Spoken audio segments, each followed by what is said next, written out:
Bom dia, boa tarde, boa noite. Estamos começando aqui mais um episódio do Hopecast e hoje estamos aqui com o nosso amigo e pastor Eduardo. Fala galera, espero que vocês gostem do papo de hoje. Isso aí. E além do Dudu, estamos aqui também com o nosso pastor e fundador da nossa igreja, o pastor Alcides. Olá pessoal, tudo bom? Espero que a nossa conversa seja saudável e edificante. Boa noite a todos e boa tarde e bom dia. Legal. Isso aí, pessoal. E hoje, por que a gente tá com o pastor aqui, né? Com o nosso convidado de hoje? Porque o tema do nosso episódio de hoje é vida pastoral. Então a gente tem algumas perguntas para fazer aqui. Um pastor que já tem muitos anos aqui de ministério. muitos anos. Muitos anos de vida. Muitos anos de vida. E a gente vai conversar um pouco aqui com ele, porque com certeza em todos esses anos, provavelmente ele tem as respostas para as perguntas que nós temos, que não são das mais fáceis.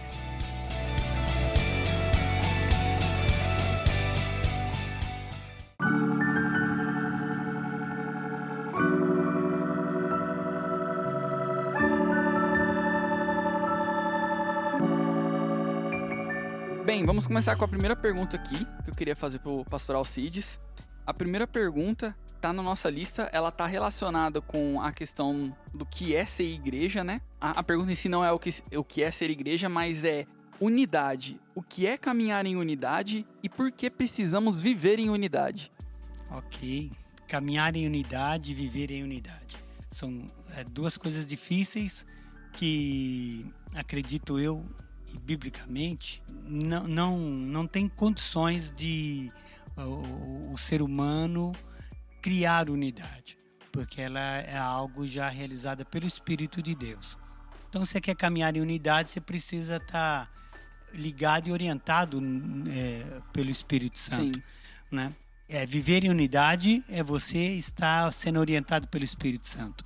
Agora, caminhar em unidade vai depender de quem está ao seu lado. Porque você deseja caminhar com alguém em unidade, mas se aquela pessoa não deseja, é complicado, cara. Sim. Mas você acha, viu? Esses anos de ministério eu achei quem queria caminhar em unidade comigo e eu com essa pessoa também, ou com essas pessoas. Legal. Nossa, muito bom. E você, Du, o que você tem sobre essa questão de caminhar em unidade, sobreviver em unidade? Bom, eu acredito que essa foi a preocupação de Jesus, né? Quando ele estava para subir, né? Ele ora para Deus, né? Ele podia orar tantas coisas, né? A gente já falou bastante sobre isso aqui, eu acho. Sim. Em outros episódios. Mas Jesus poderia orar por tantas outras coisas pelos discípulos, mas a oração dele para Deus foi, que eles sejam um, assim como eu sou contigo, que eles sejam um, né? Então eu acho que não existe reino de Deus se não tiver unidade. Agora, vem em minha mente uma coisa. Existe a unidade do Espírito e existe a unidade natural. Porque na Torre de Babel, eles estavam unidos e o único que poderia destruir aquela unidade era Deus. Então, da onde veio esta unidade? Então, a unidade é algo natural também. Que se dois concordar na terra acerca de qualquer coisa, vai ser feito. A Torre Babel estava indo de vento em popa o negócio lá, né? E não tinha nação que pudesse destruí-los. Então, agora, unidade no espírito é uma coisa, unidade natural, que é um dom também, em outro plano, que é possível também. Certo, então a gente tem uma unidade que ela não... Como posso falar? Que ela já está presente na nossa natureza do ser humano. Né? Ela está presente. Você pode ter uma igreja, falando de igreja aqui, unida no dom natural da unidade. Legal. É meio esquisito isso. Eu nunca falei sobre isso, tá? Muito se for bobagem, os caras aí que estão ouvindo, me perdoem. Mas, e essa igreja unida no poder desse dom natural, pode ser que não esteja unida na unidade do Espírito. Faz sentido. É louco esse negócio. É loucura. É louco isso, meu. É o que é literalmente da Torre de Babel, né? A Torre de Babel, eles estavam unidos em administração, na sabedoria de edificar, em tudo ali. Então a gente pode definir que nem tudo que dá certo... É unidade se falar de igreja, é unidade do Espírito. Uhum. Você pode ter uma família completamente unida, sabe? E descrente. Sim, verdade. Uma família totalmente ateu. Uhum. Qual que é o... Ateia. Ateia. Né? E nada a ver com Bíblia, nada a ver com Espírito Santo. Sim. E aí? E indestrutível o elo dessa família ateia. Exatamente. Né? Então, só Deus pode destruir isso daí. Então, a unidade ela não é algo que é exclusivo da igreja, mas a unidade do Espírito, ela fica... A unidade do Espírito tem um objetivo. Sim. Né?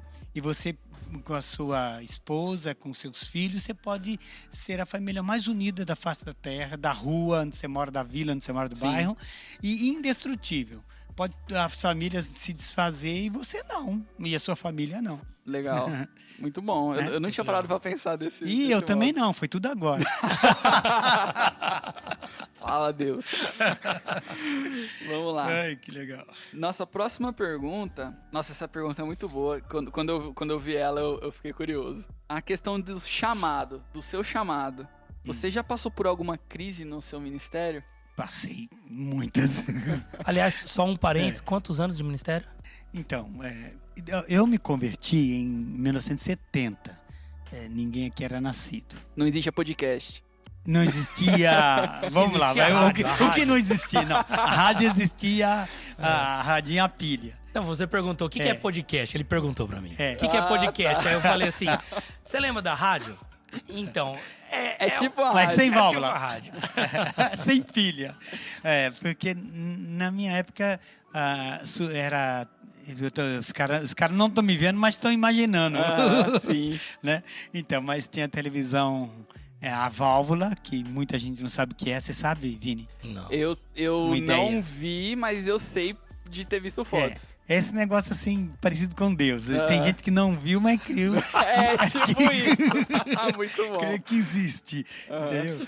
Então, a TV era a válvula, o radinho a pilha, cara. Uhum. E quem tinha um negócio desse, o cara era bom, era rico. Sim. Eu mesmo, para assistir TV... Não sei se estou fugindo do assunto, mas para assistir TV a gente tinha que ir na casa do vizinho que tinha uma TV lá. Sim. Quando meu pai chegou com uma caixa enorme, pesada, 8 homens carregando aquele negócio, e a gente perguntou o que era TV. Nossa. Entendeu? Então meia hora para esquentar as válvulas, aí quando esquentava os moleques, tava todo mundo com sono já, eu ia dormir. Então, mas era isso. Tá. Qual que era a pergunta? Você se converteu em 1970. É isso, em 1970 me converti. Em 1980, é isso. Em 1979, eu estava saindo do seminário em Campinas, Uhum. certo? Certo. Mas não foi seminário que nos deu um chamado, ok? O chamado, ele não é para qualquer um e não é quem faz seminário que tem chamado. Entendi. Seminário é para um aumento de conhecimento bíblico, que hoje os seminários por aí estão fracassados, porque o conhecimento que eu tive 4 anos no seminário hoje está espalhado na igreja, você aprende na mesa que a gente tem aqui de segunda-feira. Mais acessível, né? Então ficou muito melhor. Né? Uhum. Então, em 79 eu concluí o seminário, depois fiz mais 1 ano e meio de grego, hebraico e psicologia infantil, psicologia do adolescente. Olha só, muito bom. É louco mesmo. Muito louco.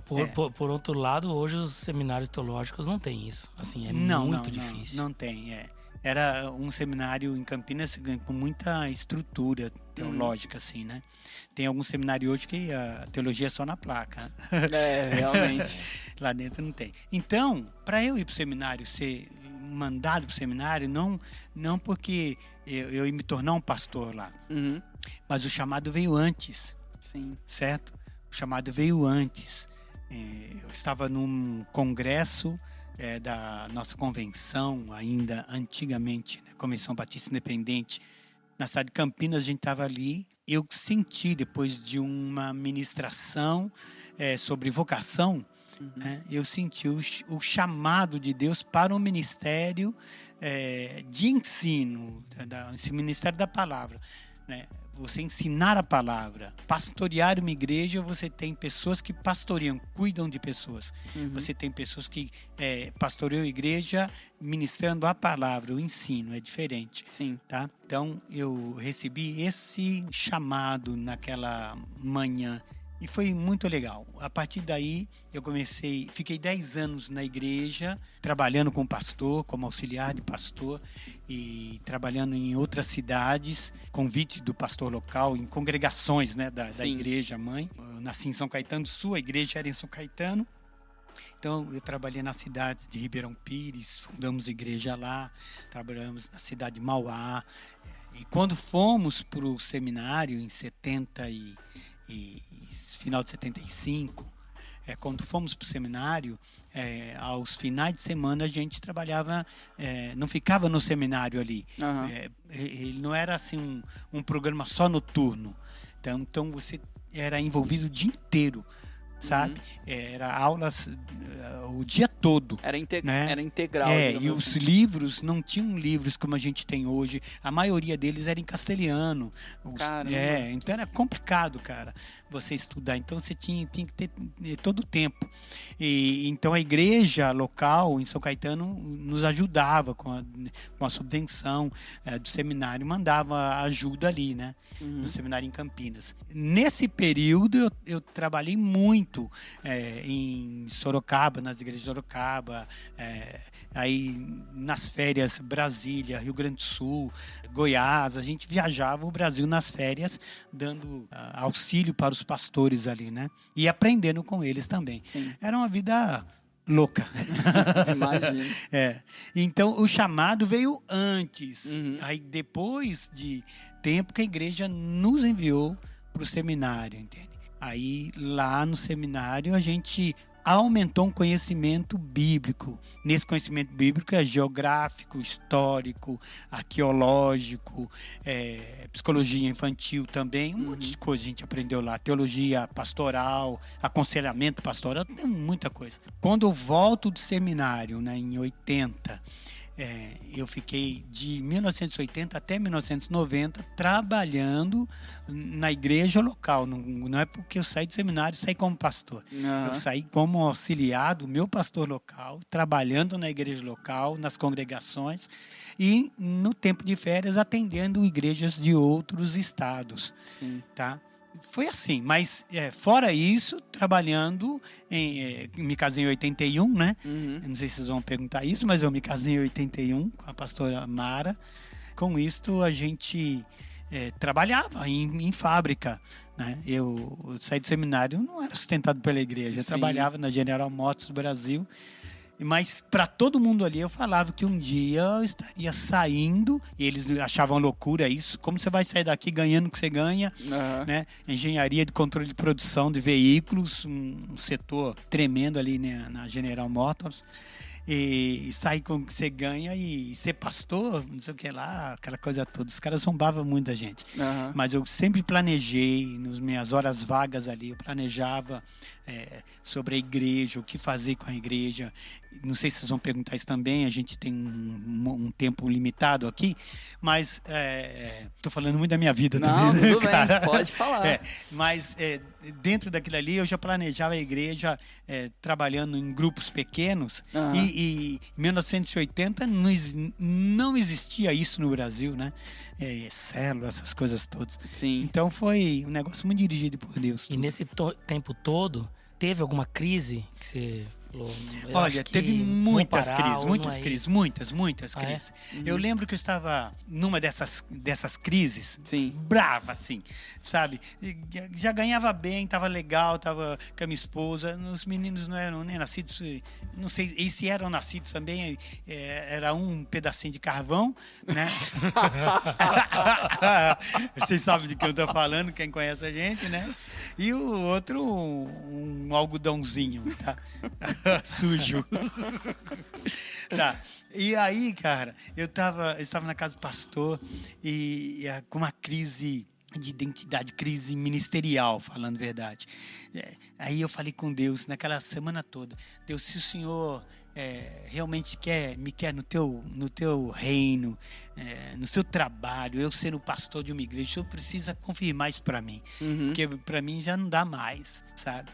E aí tinha terminado o culto, tudo, a gente estava lá na casa do pastor, ele morava do lado da igreja, assim, terminava, a gente ia para lá e conversando, não estava só eu, tinha outros jovens, e aquela oração estava queimando no meu coração, assim, ou o Senhor fala, ou hoje eu desisto de tudo, né? E o telefone tocou, cara, na casa do pastor, sabe? E o pastor virou para mim, no meio de todo mundo que estava ali, ele falou assim: não, ele está aqui, sim. Ô, louco. Né? Aí era um convite para a igreja de Santa Rosa, Rio Grande do Sul. O pastor de lá estava perguntando se eu estava por ali, como que eu estava, porque ele estava precisando de mim lá, pastor Elcio Diniz. Cara, foi uma confirmação, assim, ninguém, não tem como você fugir. Que legal. Foi muito da hora. Essa foi uma das crises, mas toda vez que teve crise, teve uma resposta dele. Falando: olha, tá em silêncio, tô quieto, mas você é meu. As crises fazem parte, né? Não que eu queria que elas viessem, sabe? Porque elas, se você não souber lidar com elas destrói você. Verdade. Destrói seu trabalho, seus sonhos, destrói tudo, cara. Às vezes o pessoal, tem pessoas assim que ouvem e falam assim: eu sinto que eu tenho um chamado e tal, e aí ouvem a parte da história que você falou, que você fazer aquela vida loucura do seminário e aquela correria e tudo mais. E às vezes as pessoas acham que elas vão passar por uma correria, aí quando elas atingirem um ponto X dali pra lá vai ser tranquilo, né? Mas na verdade dali pra lá é só o começo do... É o começo, porque depois que você tá no ministério também, cara, aí não tem o pastor do teu lado, sim, sabe? É uma loucura, Você, o que você aprendeu no seminário, você vai deixar 80% para lá, porque agora a azedume está na tua frente, você tem que resolver problemas de pessoas que estão passando problemas emocionais, de libertação. Quando era libertação, chama o pastor, mas agora você é o pastor, entendeu? Cara, meu Deus do céu. Isso te ensinou a ser mais, mostrar que você é mais dependente de Deus? Foi assim, no meu caso, tá, pastores que estão nos ouvindo, nós fomos, o nosso chamado para uma cidade que a gente foi, a cidade de Botucatu, ele foi um chamado também sobrenatural, porque estávamos também num congresso da Convenção Batista Independente na cidade de Rude Ramos, São Bernardo do Campo. O congresso estava acontecendo num ginásio e eu e a pastora Mara subindo os degraus para chegar para onde estava acontecendo as reuniões. Estavam descendo 2 homens que eu não os conhecia direito, que era da convenção, e quando eles estavam descendo, eles falaram uma palavra. Eles falaram assim, a palavra, depois eu descobri que era cidade, eles falaram Botucatu. Quando eles falaram isso daí, rapaz, de verdade, queimou o meu coração. Mas eu não sabia por quê, sabe? Se era uma tribo indígena, se ele estava me xingando, o que era aquilo, cara? Eu não sabia o que era. E na época eu não estava nem na General Motors, eu estava... Não, estava na General Motors já. Estava na General Motors. Esquece, isso é outra experiência também que aconteceu. Certo. E aí nós terminou o congresso, a gente estava em casa, eu conversei com a minha esposa, ela falou, vamos ver o que é isso, né?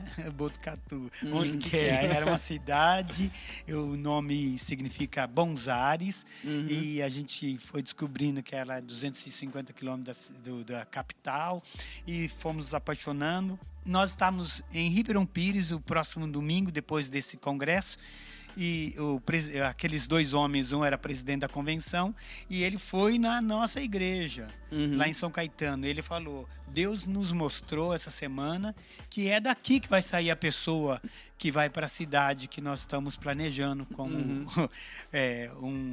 uma obra missionária mais de esquema estratégica para o interior de São Paulo. A gente não estava lá. Tinha 2 amigos nossos também que tinham feito seminário, Acredito que eles pensaram que era eles. Eu também não pensei nada que a gente não sabia. Uhum. Aí viemos de Ribeirão Pires, dormimos tranquilo, legal. No dia seguinte, a minha sogra, meu sogro, o pessoal falou, olha, veio o pessoal da convenção e falou sobre não sei o que lá, assim, assado. Aí de novo, Botucatu, cidade. Nossa. Aí nós descobrimos que realmente era a gente, mas ficamos quietos. Até que o pastor nos procurou e falou da necessidade da convenção e a gente tinha que passar por um teste teológico para saber, né, com o nosso conhecimento teológico tudo. Passamos por esse teste e fomos enviados, né, para a cidade. Aí que o negócio pega, que não tem seminário, não tem pastor perto, e você tem a família, meninos eram pequenos, uma loucura. Eu trabalhava, ia para Botucatu, 250 quilômetros, voltava, porque na segunda-feira tinha que trabalhar na General Motors e tinha que entrar às 6 da manhã. Nossa. Rapaz, não era fácil. E um povo que estava voltando para a igreja, outro povo se convertendo. Você não sabia nada disso, sabe? Foi bravo. Eu imagino. Crise pastoral. Quando um pastor fala que está em crise, ore por ele.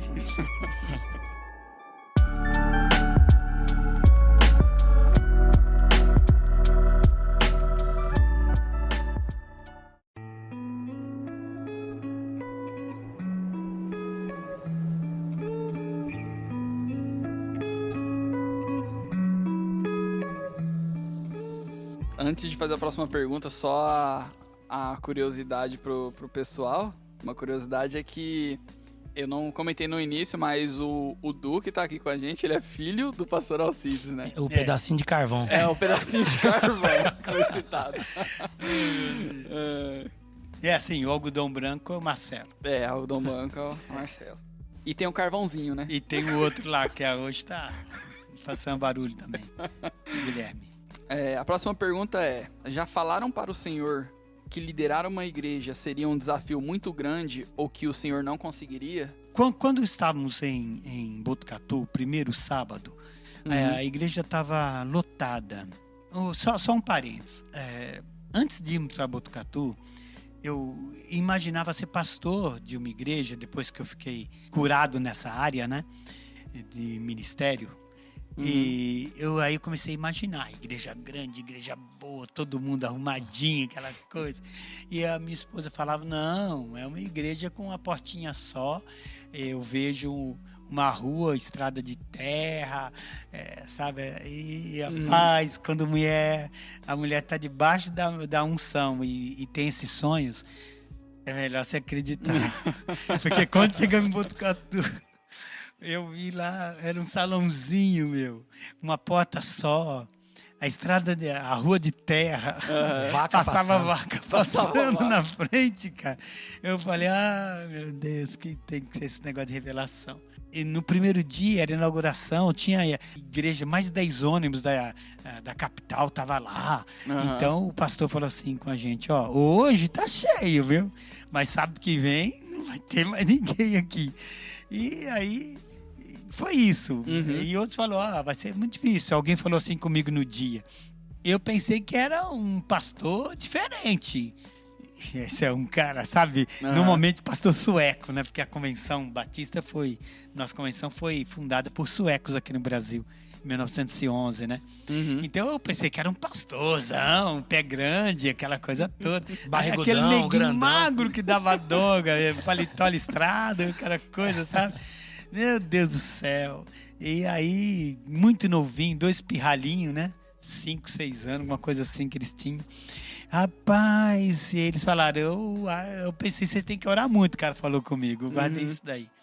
Então, incentivo não tivemos, não. Entendi. Não tivemos. E dentro dos 12 anos que nós ficamos, 13 anos que ficamos em Botucatu, foi muita luta, foi bravo. Construir uma igreja lá, tudo, o templo, mas não foi fácil, não. Eu imagino. Também queria perguntar pro Du se em algum momento, Du, já chegaram pra você e falaram, tal coisa não vai dar certo, ou acho que não vale fazer isso daí, algum projeto, alguma coisa assim aqui na igreja. Já, né? Sempre tem. Porque assim, o que eu tenho aprendido até caminhando pelas sombras do Chid é você selecionar quem você vai ouvir. Sim, legal. Porque senão, naturalmente aqui, se a gente colocar uma opinião, nós estamos em 3, 4 pessoas ali, vai dar divergência às vezes. Então, você coloca um projeto. Eu acredito assim, se Deus colocou um projeto no teu coração, então vai e ouça pessoas que vão dividir o mesmo sonho com você. Legal. Entendeu? Então eu tô procurando fazer isso. Uhum. Mas sempre tem. Tem pessoas que eles divergem a opinião, mas de uma forma construtiva. Que vai te ajudar e às vezes vai trazer um equilíbrio que você falou, verdade, não vou fazer tanto. Vou voltar aqui mais pro meio, vou ser mais centrado. Mais realista, né? Mais realista. Assim. Uhum. Essas pessoas eu ouço. E tem pessoas que elas já têm um perfil de crítica mesmo, de não vai dar certo. Esquece isso daí. A gente tem que aprender a viver assim, ter a unidade na adversidade, né? E nessa multiplicidade de pensamentos é muito importante, né? Porque na multidão dos pensamentos, dos conselhos é que há sabedoria. Você não pode ser um pastor com só o seu pensamento, só aquilo que vai valer, né? Então, na multidão dos conselhos, da variedade dos pensamentos, de ideias, é que a igreja é edificada, né? Legal. Muito bom. Assim como a gente falou antes da questão da unidade, isso reflete essa questão da unidade, né? Porque você tem todos ali unidos, compartilhando ali do mesmo objetivo, né? Que no final o objetivo da igreja é glorificar a Deus, né? E você tem todo mundo ali trabalhando e compartilhando de forma construtiva, assim como o Du falou, para atingir esse objetivo. Sim. Muito bom. É isso aí. Bem, a próxima pergunta é uma pergunta, pelo menos que se fizessem pra mim, eu ia sentir dificuldade de explicar com palavras. Mas querem saber do senhor, né? Como que o senhor define o amor de Deus? Brock, hein? Com palavras é difícil, né? Definir o amor, cara, porque é um sentimento. É inexplicável. Definir sentimento, apesar que o amor dele é prático, né? Sim. Porque se você fala assim, Deus é amor, como que você ia perceber? Como você vai perceber isso? Porque ele deu. Então é um amor entendido, explicado pela prática. Sim. E isto a igreja devia aprender. Porque a gente pode falar assim, a gente tem essa mania, eu te amo, eu te amo, eu te amo. Aí a gente termina lá, amamos vocês, aquela coisa. Mas tem que ir para frente, tem que ir acima disso. Tem que ser além da palavra. Além disso, o próprio apóstolo João falou assim, queridos, não amemos só em palavras, de palavras, né? Então, acho não, certeza, eu defino o amor de Deus por aquilo que ele praticou. Sim. Então, é algo perfeito, muito paciente, é algo imensurável, porque ele abrange a todos também, certo? Por ser prático, ele não é prático só para o Alcides, ele pega todo mundo. Então, como eu defino o amor? O amor de Deus é a prática de Deus, sabe? Vocês estão me entendendo, não? Eu tô. É Deus em ação, é isso. Porque se só falar que ele é amor, não vira. Então, Jesus, ele mostra essa prática de Deus, certo? Sim. Aí Jesus é a prática de Deus. O Espírito Santo é a prática de Jesus. Sim. Dá para entender? E nós somos a prática do Espírito Santo, né? Que legal. Dá para entender isso daí, não? Dá. Eu falei esses dias assim sobre a visibilidade. Eu falei, eu não sei onde foi. Acho que foi na reunião do ministério. Dos voluntários. Deus, Jesus é a visibilidade de Deus, é a prática de Deus. O Espírito Santo é a visibilidade de Jesus. Nós somos a visibilidade. Ixi, difícil agora. Visibilidade do Espírito Santo. Sim. Então a prática do Espírito Santo está aqui, meu. Somos nós, não tem como mudar isso. Então nós vamos expressar o amor de Deus fazendo. Né? Como diz lá o Morada, eu quero ser tuas mãos. Vamos cantar mais 3? Não. Vamos. Vai, 1, 2, 3, vai. Eu quero ser tuas mãos. Eu quero ser teus pés. Vai, Du, vai. Quero ser tua voz a tocar. Essa é a prática. Isso é amor de Deus. Rapaz, isso é amor a voz de do Deus. Pinati é bonita. Nossa, maravilhoso. É muito legal isso, porque não adianta falar que Deus é amor se não tiver ação da igreja, né? Sim. Muito bom isso, hein? Dá um palavrão, hein? Nossa, dá um tema de episódio isso daí. A Bíblia é cheia de palavrões. Muito bom. Tipo, Nabucodonosor. Isso,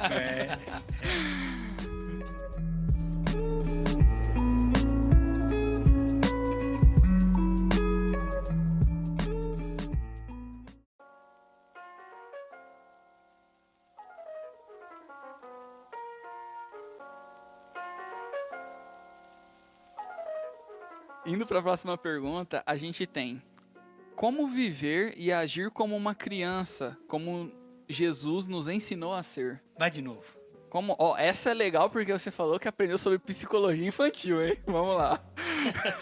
Mas já esqueci. As crianças mudaram muito, né? Como viver e agir como uma criança, como Jesus nos ensinou a ser? Vamos lá. Eu ia brincar aqui, porque as crianças de hoje não são as crianças do tempo de Jesus. Porque Jesus olhava para o lado, elas estavam lá, quem sabe, peladinhas, a bunda aparecendo, aquela coisa toda, né? Tava lá solta, suja. E hoje você tem criança com o celular na mão, né? E não sabem pular uma corda, não sabe nada. Então, esse texto, ele tem que ser encarado com aquela criança no tempo de Jesus. Apesar que criança é criança, vamos lá, vai. Sim. Né? Se você tirar o celular dela, ela é manhosa, ela é brincalhona também, ela tem a sua inocência. Não guarda mágoa, né? Não guarda, cara, não verdade. guarda. Eu sei pelos netos que a gente tem. Eu dou uma bronca, o Pedro... Ô, Pedro! Cara, ô, Pedro, que coisa... E ele é assim, ele não presta atenção em nada. Então, você está falando, ele está pensando no que ele quer pensar, né? Então, ele está escutando aquilo que ele quer escutar. Então, você pode dar bronca nele que não resolve. Sim. Entendeu? Uhum. Mas aí quem fica bravo é você. Mas depois, cara, você percebe que ele vem, ele quer te abraçar, ele é amoroso. Uhum. Então, Jesus, ele fala assim, você grandão, marmanjo, que você já criou o seu jeito de ser. Você é todo chato. A chatice da criança, falta de atenção da criança, você pegou isso e não largou. Uhum. Porque a criança tem e larga, né? Porque ela tem a necessidade de carinho, de afeto. E você, quando cresce, você esquece essa sua necessidade de afeto, de carinho, né? Sim. Então, você não está mais perto de quem te gerou, você não considera tanto quanto antes, né? Uhum. Você considerava. Então, ele fala, volte a ser criança, a viver dessa forma. Né? Fala de novo a pergunta. Como viver e agir como uma criança, assim como Jesus nos ensinou a ser. Então, esse Jesus, ele tem a paciência com pessoas igual a gente, que perde a atenção, perde o foco, não escuta do jeito que é para escutar.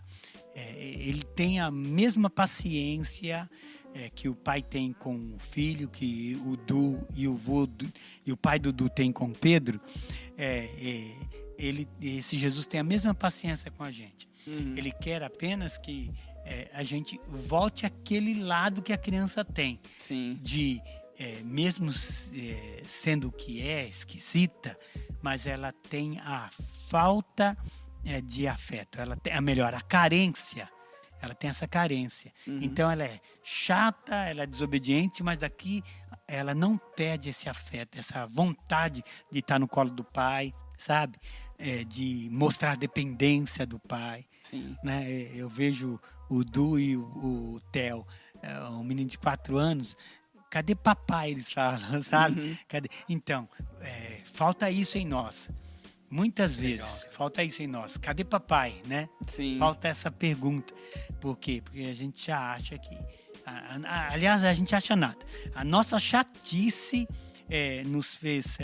criar uma personalidade que não precise do papai, né? Independência. Isso, essa independência. Eu posso. E aí a gente se lasca cada vez por causa dessa independência. É legal, cara. Porque eu sempre vi a questão de ser como criança na questão de, poxa, não guarde mágoa, libere perdão, criança briga e logo tá brincando, que é uma realidade.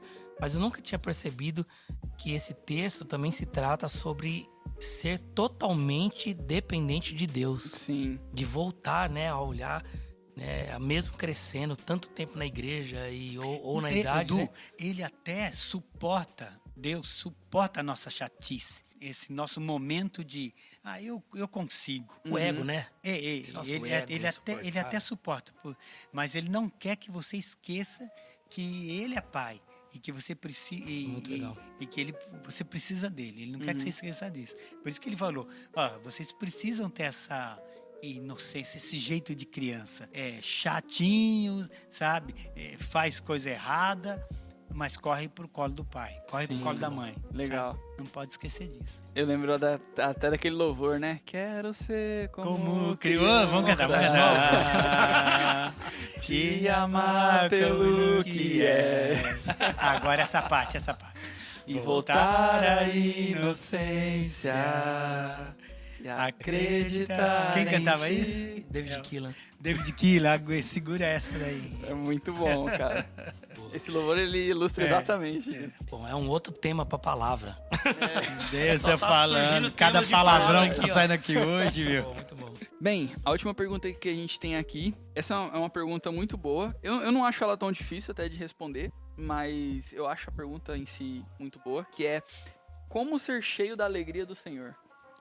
Da minha alegria? Da alegria de Deus. Tá. Da alegria do pastor Alcides, fazer uma comida aquela que ele piadinha gosta. do cara, piadinha sem graça, tá? Mas eu vou contar aqui, antiga pra caramba. O cara tava espreitando a casa dele porque ele achava que a mulher tava traindo ele, né? E então ele ficou na esquina, armado. Aí veio um cara de lá, da direção da casa dele, né? E o cara tava vindo e ele gritou. O cara que se sentia traído falou: de onde você tá vindo? Aí ele falou: eu vim da casa do Senhor. Aí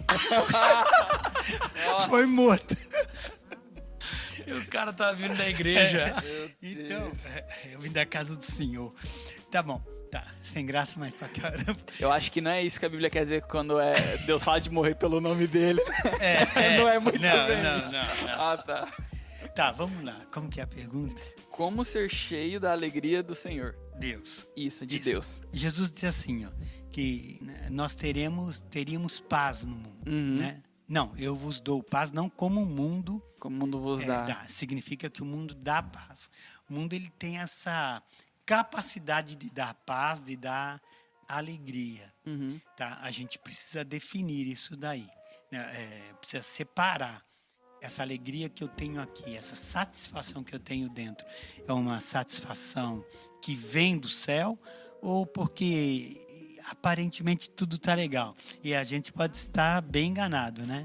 Se enganar 100%, porque às vezes as coisas estão melhorando, o país, a nação está desenvolvendo e está dando serviço, dando trabalho para as pessoas, a economia está melhorando e o bolso do cara está melhorando também. Ele acha que tudo tá legal, né? Então, se eles é um cristão baseado nessa alegria, aí é uma alegria momentânea. Sim. Tá? É muito perigoso.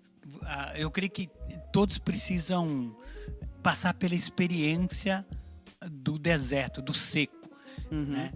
De não sentir mais essa alegria do mundo aí, do sistema aí fora. Não é a alegria de, nunca mais eu vou viajar, porque viajar é legal, mas não é essa alegria que eu tenho que sentir. Não, vai viajar, vai passear, vai torcer pro time que você quiser torcer, não tem problema nenhum. Mas você tem que entender que não é essa alegria plena, tá? A satisfatória.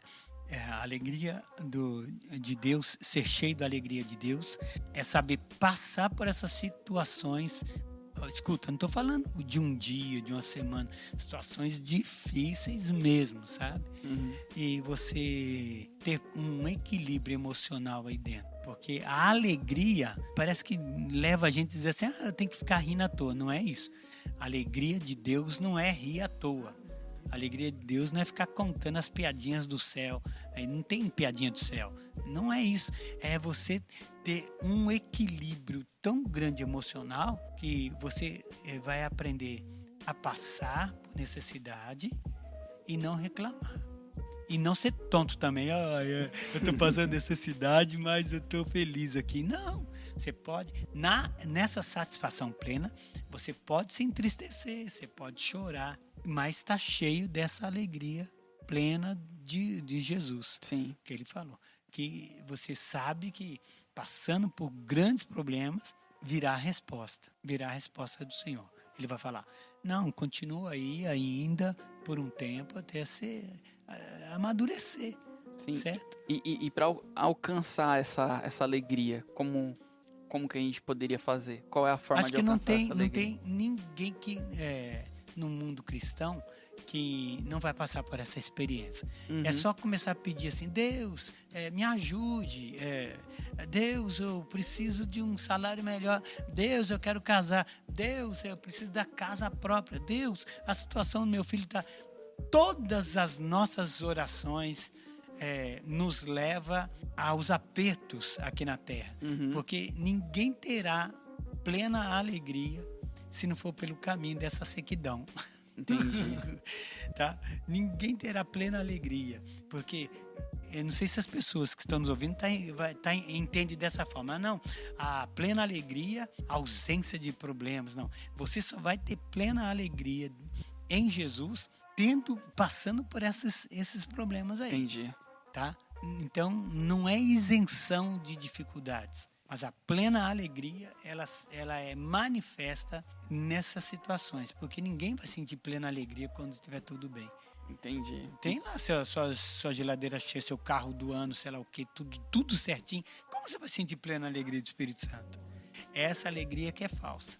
Entendi. Então, basicamente, para a pessoa saber que ela tem essa plena alegria, ela vai ter a convicção de que ela tem isso no momento de dificuldade. Porque tá tudo bem, você não vai... Faz sentido. Não vai... não faz sentido, não, é a realidade. Não tem como. É matemática exata, é ciência exata. É ciência exata. De Deus. Eu falo faz sentido porque eu peguei a ideia agora. Porque se tudo tá bem, como você sabe que essa é a alegria de Deus? Sim, E verdade. quem falou que a alegria de Deus é para tudo estar bem sempre? Exato.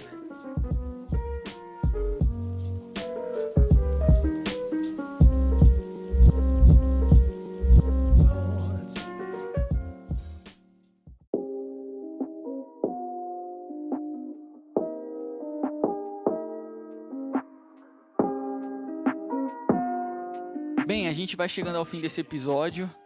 Eu quero já agradecer a presença do pastor Alcides aqui, que esteve com a gente, contou da história dele, contou um pouco também sobre aquilo que ele passou para chegar até o nosso ministério, que está fazendo esse ano de 2021 17 anos. Então tem uma longa estrada aí. Somos um adolescente. E chegamos à parte da questão das recomendações. Eu queria começar com o pastor Alcides para saber o que ele tem de recomendação para o pessoal que está ouvindo. Primeiro eu quero agradecer a atenção de vocês, porque não é fácil receber essas palavras assim, não foi nada ensaiado. E eu espero que tudo que foi falado aqui possa edificar a vida de vocês, sabe? Sentimental, afetiva, familiar, o seu futuro. Eu espero que isso possa ser edificante na vida de vocês, tá bom? Eu assisti uma série e acho que a maioria de vocês já tem assistido. O Du vai poder me ajudar agora sobre a coroa, como que era? The Crown. The Crown. The Crown. É uma série que mostra tudo ali no reino e fora dele. Tinha uma reverência muito grande pela rainha. Mas a luta interna dela, ser a rainha, era mais do que a própria vida dela. Ela era a rainha não por ela ser, ou por causa de um título, mas por causa da coroa. Entendi. Então ela dava vida. Até o próprio casamento tinha crises por causa da coroa, porque ela tinha que honrar. E isso falta muito em nós, como, entre aspas aqui, pessoas que dizem que adoram a Deus e que amam a Deus. Falta esse respeito e falta Eu estou falando porque eu estou me incluindo nisso. Falta essa honra, sabe? À coroa, ao trono, a Deus. Falta isso. A gente se vende muito fácil pelas coisas dessa vida. É só algo melhorar um pouquinho, a nossa tendência é mais para esse lado que está melhorando do que para Deus, né? Então é muito complicado. Então o meu conselho é você viver totalmente por amor ao trono, a Deus, né? E que esse amor seja acima de tudo que você possa imaginar, de coisas, de familiares, de pessoas que te cercam, de coisas de trabalhos que está te dando dinheiro e que está às vezes sobrando, que eu sei que é difícil sobrar, mas já está sobrando. O amor a esta coroa, a esse Deus, tem que ser acima de tudo. E se não é, você precisa pensar muito sério na sua vida espiritual, na sua vida de cristão. Deus abençoe. Valeu. Nossa, muito bom. E aí, Du, qual que é a sua recomendação? Dá uma outra pregação. Eu encomendei e chegou agora, essa semana, o livro do Bibotalk, Rodrigo Bibo, O Deus que Destrói Sonhos.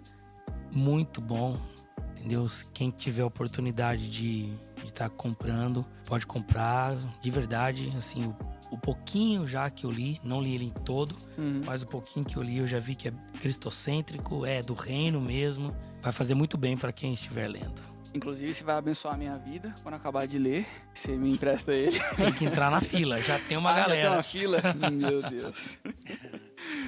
Certo. E bem, a minha recomendação é uma música. E é uma música que a gente cantou um pedaço aqui. Demos pra vocês uma palhinha, né? Uma palhinha, de nosso como talento. Mas que é a música Quero Ser Como Criança, David Keelan. Eu acho essa música muito bonita. Ela ilustra muito bem a forma da gente, assim como Jesus falou, né, da gente ser criança, da gente se achegar a ele dessa maneira. Bem, pessoal, então é isso. Muito obrigado a todos vocês que ouviram.